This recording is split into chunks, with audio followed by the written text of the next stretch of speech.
un musicien de talent talentueux boo xamante ne génn na àdduna yàlla na ko yàlla xare àjjana comme ni ñu koy waxee. ñu dem léegi nag ci li nga xamante ne mooy horoscope Mamy Soleil. waa Kebs Mamy Soleil démb ci tarot la ñëwoon mais xam nga tarot dafa yaatu liñ ci war a wax yëpp dafa bëri. ba tax na dafa indi beneen partie boo xamante ne ci tarot pour rek complémenter information yi nga compléter plutôt information yi nga xamante ne andi na ko démb ñu ànd seetaan ko.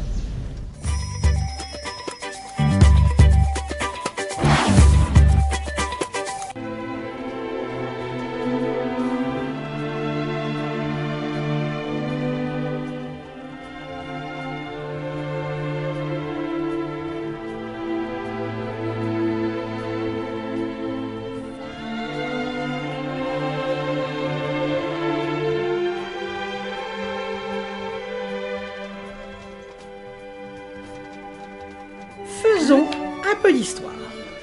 L'origine du tarot est mystérieuse.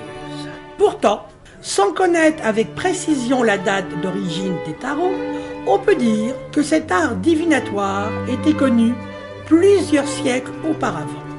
Mais il a fallu attendre le XIVe siècle en Europe pour qu'on utilise le premier tarot. On peut le voir aujourd'hui à la célèbre Bibliothèque nationale de Paris. Le tarot, tel qu'on le connaît aujourd'hui, se serait développé avec l'arrivée de peuples nomades qui venaient probablement du continent africain, plus exactement d'Égypte. Selon une autre hypothèse, son origine serait chinoise ou hindoue. L'origine du tarot remonterait à un jeu mystérieux appelé Nébis, dont la racine est issue du nom Naba, qui signifie en hébreu ou en arabe divination et prophétie. Si le tarot est la science divinatoire la plus répandue en Occident, elle est récente en Afrique. De nombreux hommes politiques français ou étrangers, tels que le général de Gaulle, François Mitterrand, Ronald Reagan, ainsi que de grands hommes d'État africains, ont eu recours au tarot pour sécuriser leurs décisions.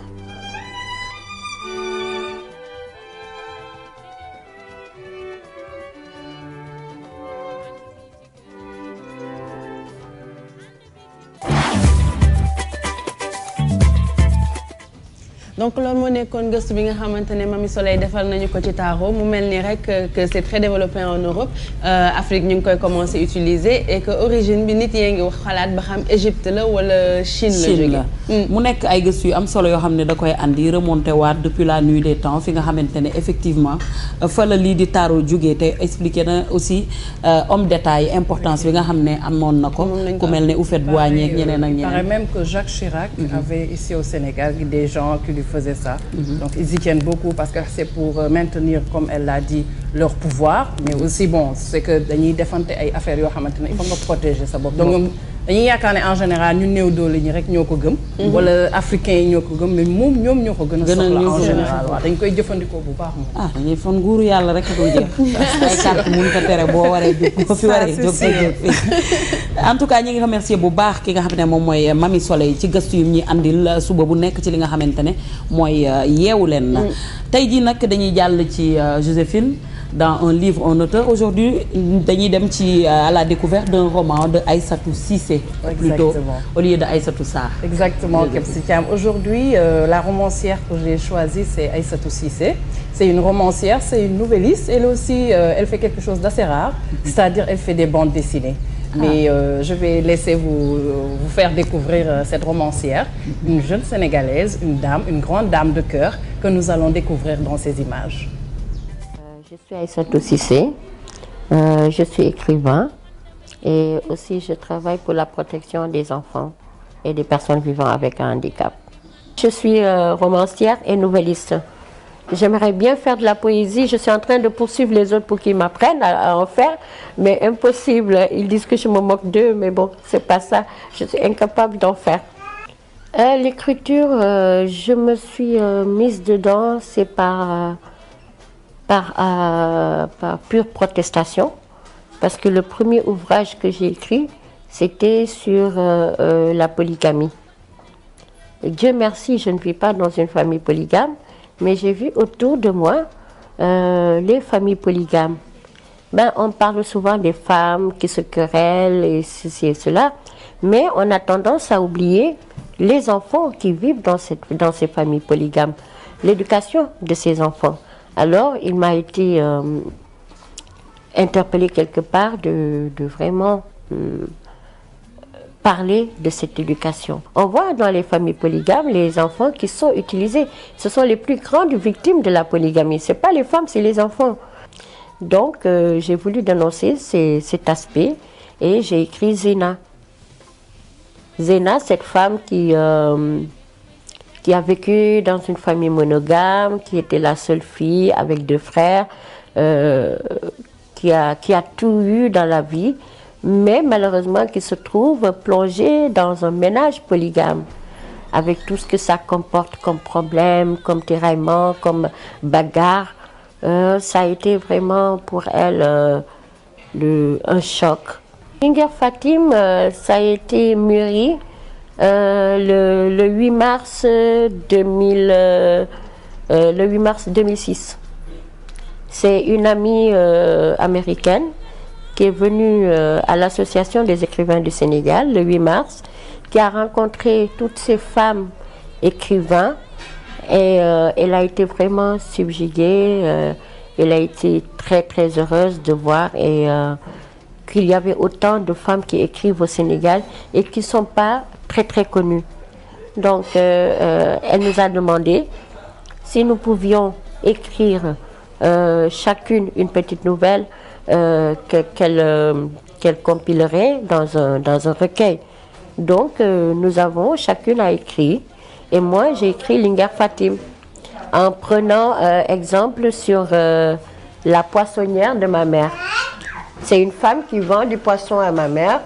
Quand elle vend, elle ne s'arrête pas seulement à la vente de poissons. C'est une occasion pour elle de parler de ses déboires, de parler de ses moments de bonheur avec sa famille et tout. Elle partageait vraiment sa vie avec ma mère. Donc, j'ai parlé d'elle dans le roman en faisant comprendre que c'est une linguère. C'est une linguère. Et en tant que linguère, elle s'est ceint les reins et elle aide sa famille à subvenir à leurs besoins. J'avais programmé de faire de la bande dessinée, mais de la bande dessinée autrement. C'est parler de notre société à travers la bande dessinée. Et puisque j'ai été manager d'un programme sur les droits humains de la femme vivant avec un handicap, j'en ai profité pour faire passer un message à travers la bande dessinée. Montrer aux gens que le handicap, c'est seulement dans la tête. Donc l'écriture, c'est mon arme à moi pour parler de ce que les personnes vivant avec un handicap vivent dans la joie comme dans l'adversité. Et c'est aussi une passion que j'ai développée, que j'apprends à développer aussi.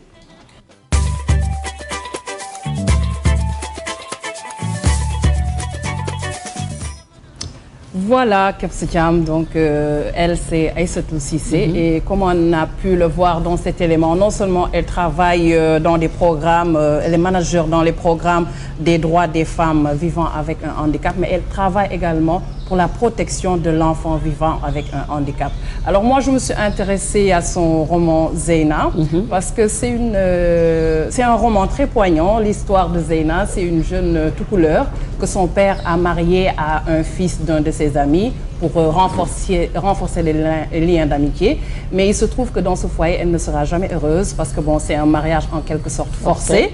Elle, c'est une assistante administrative qui travaille, que son père, malgré qu'il soit très attaché à sa culture, a mené à l'école.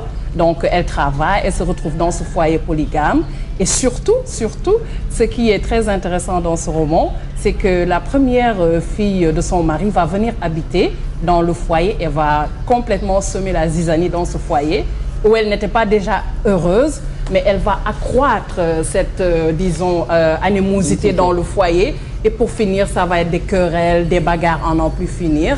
Et puis, elle va tombée disons enceinte très tard dans son couple, dans son ménage, et malheureusement son mari va se bagarrer avec elle toujours à cause de sa fille aînée, et elle va perdre son enfant. Et elle va finir aussi par divorcer plus tard et se marier avec un médecin. Mais c'est un roman qui m'a vraiment touchée et que j'ai voulu partager quand même avec les Sénégalais. C'est un roman que je vous recommande, c'est le roman de Aïssatou Cissé. Voilà, Zeyna. Un roman très très intéressant nga xam ne rek day wane tam le reflet de notre société. Effectivement. ba pare li nga xam ne moom laa la bëgg laaj te mu nekk lu am solo mooy rek ça met en exergue également les enfants dans des foyers polygames.